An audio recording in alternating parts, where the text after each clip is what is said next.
ဒီနေ့ laptop မှာကျွန်တော်တို့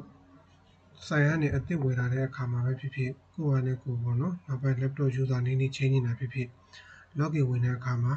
user name တွေဘယ်လို change ရမလဲဆိုတာကိုကျွန်တော်ဒီနေ့ပြပေးမယ်ပေါ့နော်အဲ့တော့ပထမဦးဆုံးဘယ်လို change ရမလဲဆိုတော့ကျွန်တော်တို့က Windows R နှိပ်လိုက်မယ် run ဘောက်မှာ control ကိုပြီးလိုက်ထည့်လိုက်မယ်အဲ့ဒီမှာ user account ဆိုတာရှိတယ်အဲ့ဒါဝင်လာရင် change your account name ပေါ့နော်အဲ့ဒီမှာကျွန်တော်ဒီမှာသူဆိုင်ကပေးထားတဲ့နာမည်ဖြစ်နေတယ်ကျွန်တော်အဲ့ဒါနာမည်လေး change လိုက်မှာပေါ့နော်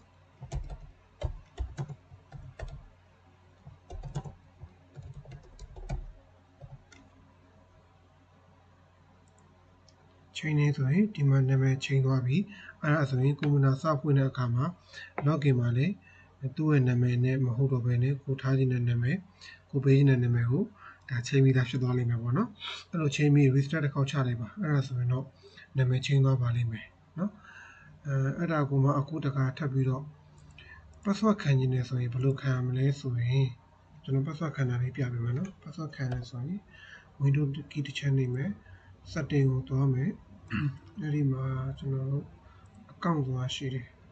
account နဲ့ဝင်ဒီမှာခုနနာမည်မချိန်သေးဘူးเนาะ reboot တစ်ခေါက်ချမှဒီနေရာမှာနာမည်ချိန်သွားမှာ account နဲ့မှာ sign option ဆိုတာရှိတယ် sign option နဲ့ဝင်လာရင်ဒီမှာ password ဆိုတာရှိတယ်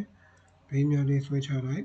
ဒါကျွန်တော်က password တစ်ခါထည့်ပြီးသားမလို့ chain တစ်ခုတည်းပေါ်တာပေါ့နော်အသစ်ထည့်မဲ့သူဆိုရင် chain ရသူ့အမှာ add ဆိုတာပေါ်တယ် add add ဆိုတာနှိပ်ပြီးတော့ကိုထားခြင်းတဲ့ password ကိုထားလိုက်ပေါ့နော်အဲ့လိုထားပြီးတဲ့အခါကျရင်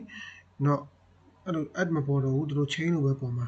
အဲ့ကြရင်တော့ဒါတော့ကိုကျွန်တော်ထားပြီးသားဖြစ်နေလို့ပေါ့နော်အဲ့ဒါအောင်မှထပ် change နေဆိုရင်ဒီနေရာမှာ chain ဆိုတာကိုနှိပ်ပြီးတော့လက်ရှိကားတဲ့ password ထည့်မယ်ပြီးရင် next နှိပ်လိုက်ရင်သူကနောက်ထပ်ကို new password နဲ့အဲ့ new password ကိုနောက်တစ်ခေါက်ထည့်ရခိုင်းတဲ့ confirm password ပေါ့နော်အဲ့နှစ်ခုပေါ်လာလိမ့်မယ်အဲ့ဒါ okay နှိပ်ရတယ်ဆိုရင် password က change သွားပါလိမ့်မယ်เนาะဒါကျွန်တော်က Windows 11ကိုအခြေခံပြီးပြပေးတာဖြစ်ပါတယ်ဆုံးဖြတ်ကြည့်ရှုပေးတဲ့အတွက်ကျေးဇူးတင်ပါတယ်ခင်ဗျာ